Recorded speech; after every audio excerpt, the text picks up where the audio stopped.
Can't get the freaking arrow out. I think there's some deer out there. Saw it. I got a shot. Let's go check it out. Let's go. Mom is gonna kill me.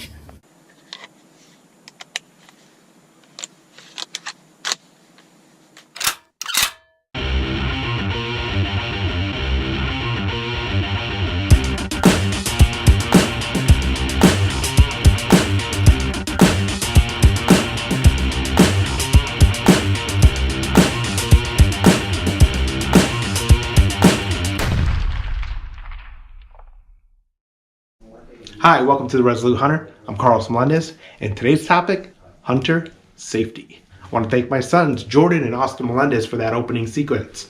Had a lot of fun making it. There's nothing funny about hunter safety, so we always want to keep that in mind. I used that video to illustrate a point that we're going to cover later. Knowing how to safely and properly handle the equipment you use in your hunting will help you become more confident as a hunter and ensure that you operate safely both to yourself and to those that you hunt with. I put a link below to the International Hunters Education Association, which releases yearly reports on hunting accidents throughout the country. That's where I gathered some of these notes that we're going to go over today. Now, we need to realize that accidents are going to happen. It's only human nature. There's no way to totally avoid them, but there are steps that we can do to mitigate accidents. We're going to cover 5 basic hunting accidents that have occurred, and there's a lot more than 5, but we're going to focus on these 5 since they seem to be the most prevalent. So the 5 most common accidents we're going to cover today: 1, failure to identify your target; 2, failure to identify what lies beyond your target; the 3rd one is going to be hunters tripping and falling; the 4th one is careless handling of a firearm; and the 5th and the last one is an improper crossing of an obstacle. So when we're hunting, as hunters, we already know what we're going to go for. We're going turkey hunting. Hey, we're going to go deer hunt. I want to get a buck today. I need to fill a tag for a doe. So it's not that we don't know what we're hunting. That the failure to identify our target comes in poor sight. Maybe we're not seeing something clear enough. Maybe it's in the trees or behind bushes or something like that. So it's very important that when we're looking out that we're using proper equipment. That's why when I hunt, my favorite thing to bring are my binoculars. These are Bushnell, they're 10x42, they're waterproof, they're fantastic. I have a harness, so they go in my harness, so when I'm hiking through the woods, I don't need to worry about them swinging and banging against trees. They're fantastic. They allow me to see a lot better, a lot clearer through any type of condition, rain, snow. If it's sunny or bright out, I can really identify what I'm shooting with these. It helps me lock in on my target. I highly recommend you going out there getting a decent pair of binoculars. These should really be high on your list as a hunter. Now, once you've locked in that target, you're going to want a decent scope on here. This scope is a lot more powerful than my binoculars, so it really helps me hone in on my target and line up that shot. When I'm ready to pull that trigger, I know that what I'm hunting is either a buck or a doe, a turkey, whatever it is. If I'm hunting turkey with a shotgun, I normally don't have a scope on it. They're a little bit closer, but I know what I'm hunting and I can see it clearly. And when you're out there, you do want to see what you're hunting. It's very important. Which brings us to our next point. In addition to knowing your target and seeing your target and identifying what you're shooting at, it's important that we realize or that we take notice of what lies beyond our target. We shouldn't be shooting at animals that are on the horizon. And what I mean by that is there's nothing but sky behind my target. So I have a buck lined up and all I see are clouds behind it. I don't see any hillside, any rocks, any thick trees or anything like that.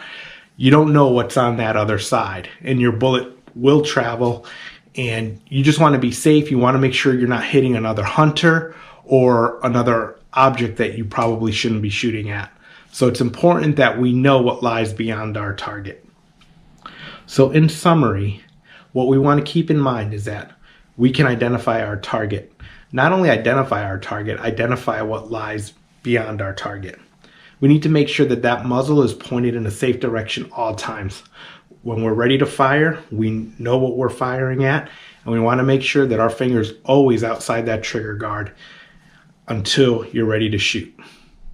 So this brings us to our third topics: hunters stumbling and falling. This happens. You're out there in the woods. The woods aren't paved. There's no nice, neat trails out there. There are fallen trees, branches everywhere. It happens, especially when you're hunting early in the morning. Let's say you're going turkey hunting and you want to get out there. You want to set up your decoys. If you don't already have your blind set up, you got to set all that stuff up, and you're going out in the dark. So it's important that we properly carry our guns when we're hunting. Now, because stumbling does happen, tripping hazards are out there. Let's go over some basic carrying positions of a firearm to mitigate the chance of an accidental discharge should you fall. So first, just want you guys to see empty, operating with a safe. Safety's always on even though it's not loaded. So the first position that I like to carry and that I use the most is the sling carry. This allows me to just hold it with one hand right here, and because of this rubber strap, it doesn't slide easily. So when I'm hiking through the woods, it's a lot easier, and if I trip, my muzzle's always pointed in the safe direction. So the next carry style that I enjoy, or that I like, is the cradle. It's a comfortable position. I use this when there's not a lot of trees around. If I'm on a nice level ground, I usually carry it like this. And just move it around, my arm gets tired. Now with these carry positions, you just need to make sure that there's no one to the left or to the right of you. Right or left of you.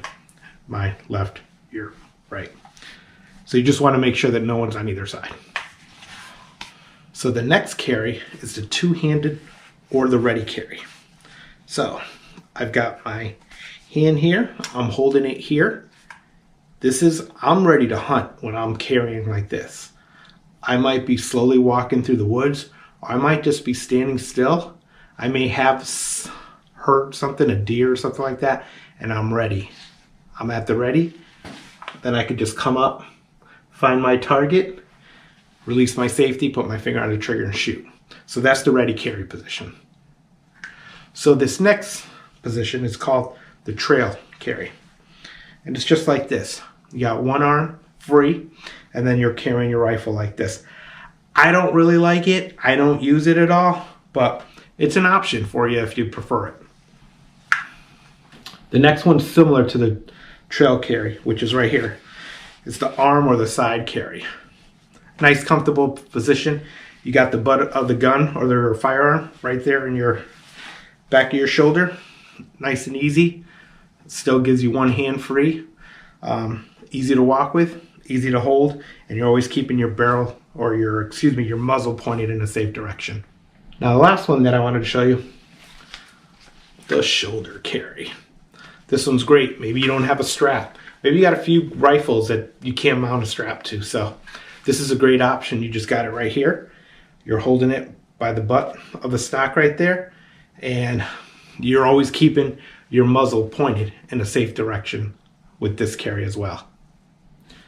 Now with all the carry positions that we just went over, I do want to stress that until I am ready to hunt, my firearm is never loaded.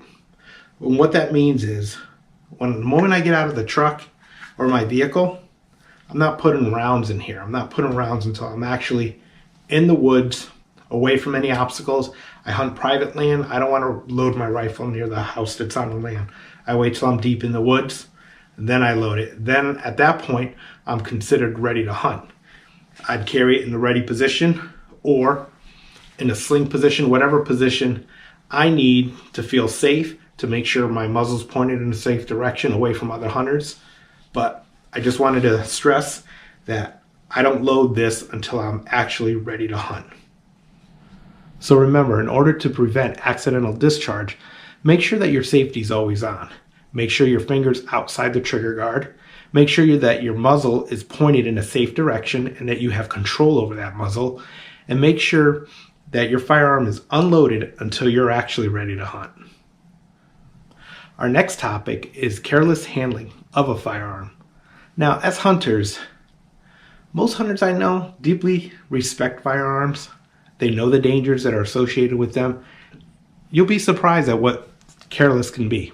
So I'm just going to share a little story where I've actually practiced careless handling of a firearm. I'm hunting not too long ago, carrying my favorite position. Actually, it was at the end of the hunt. I'm walking back down the hill. And as I'm walking, I'm talking to a friend of mine, and I'm looking around. See what I'm doing? He's in the same spot. I'm looking around saying, making sure I didn't miss any deer or anything like that, because I always hate to go home empty-handed. But as I'm looking and turning, my muzzle's, I don't have control of it. It's all over the place. So that's one area where could be considered careless handling of a firearm. Maybe a better option would have been to be a carry like this. See, so you're not always going to depend on one carry all the time. You're going to interchange them. Another thing is finger on the trigger when I'm not ready to fire. I don't want to be ready like this. I could trip and I could pull, and if my safety's off, then I have an accidental discharge. Other thing, my safety's always on. Whether my gun is loaded or not, it's never off until I'm ready to fire. That can be considered careless handling of a firearm. There are lots of other examples. Those are the three that I chose to show you today. Maybe another one might be you're climbing into your tree stand with a loaded weapon. That's not a good idea either. So when you're out there hunting, just use common sense about what you're doing. Know where that muzzle is all the time. Keep it pointed in a safe direction. Keep your finger outside of that trigger guard. Don't load your weapon until you're ready to actually hunt. These things will help prevent accidents out there while you're hunting and keep you and those you're hunting with safe. The last accident that I wanted to cover with you today is improper crossing of an obstacle. What's an obstacle? It could be a fallen tree. It could be a stone wall. It could be a fence, any kind of fence. It could be a picket fence. It could be a chain link fence, barbed wire fence. And it's not necessarily that you're climbing that obstacle wrong. It's what you do with your firearm. So what you want to make sure is when you approach an obstacle, I'm going to grab my firearm here. One of the first things I do, I unload my rifle right away, my firearm. So for instance, when I shot a buck a few weeks back, and when I went to retrieve it, I noticed that it had jumped over a stone wall. Once I located it, before I crossed that wall, I unloaded my firearm. Always make sure my safety's on. Unloaded it. There was none in the chamber. I hadn't chambered another round at that point, but I just double checked just to make sure. Then I carried it in the sling. Now the stone wall that I crossed was short. It wasn't big, so I didn't have to put my rifle down. But in the event that you come across something that you can't carry your rifle over, set your rifle down on the other side. So you want to unload your firearm. If you can, reach over the other side and put your rifle down. You always want to make sure that that muzzle's pointed in a safe direction, away from where you're going to cross.